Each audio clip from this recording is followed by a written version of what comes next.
Gebedslesse by 'n waterpark. Land jou gebede in 'n bodemlose put.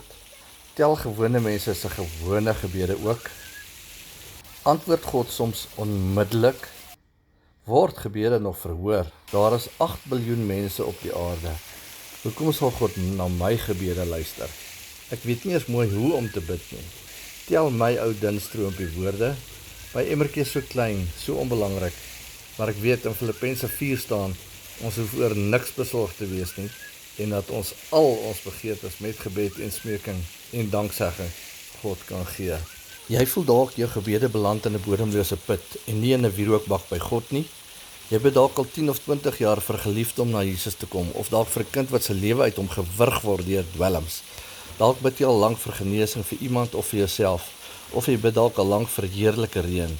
Dit voel of jy nie meer kan vasstaan in gebed nie, en of jy teen die plafon vasbid. Jy oorweeg om op te gee, om jou wierookbak vol te maak, maar in Jesaja 62:6 en 7 staan, dat ons die Here aan sy beloftes moet herinner en nie moet rus nie.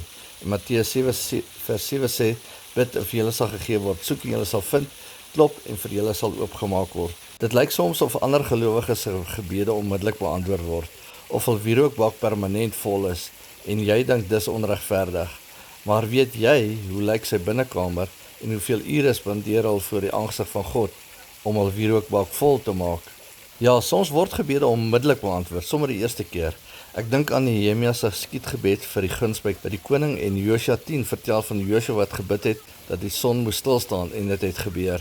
En soms bid jy vir 'n parkering direk voor die bank, en skielik trek daar 'n motor uit 'n parkering uit. So dit gebeur regtig nog elke dag.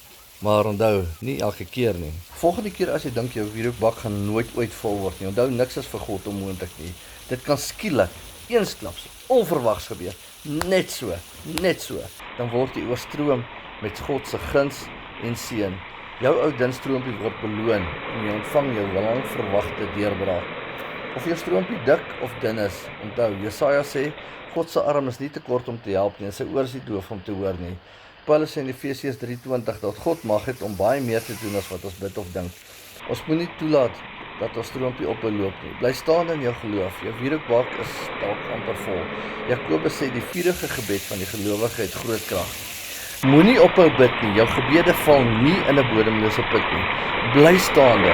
God hoor elke gebed van jou.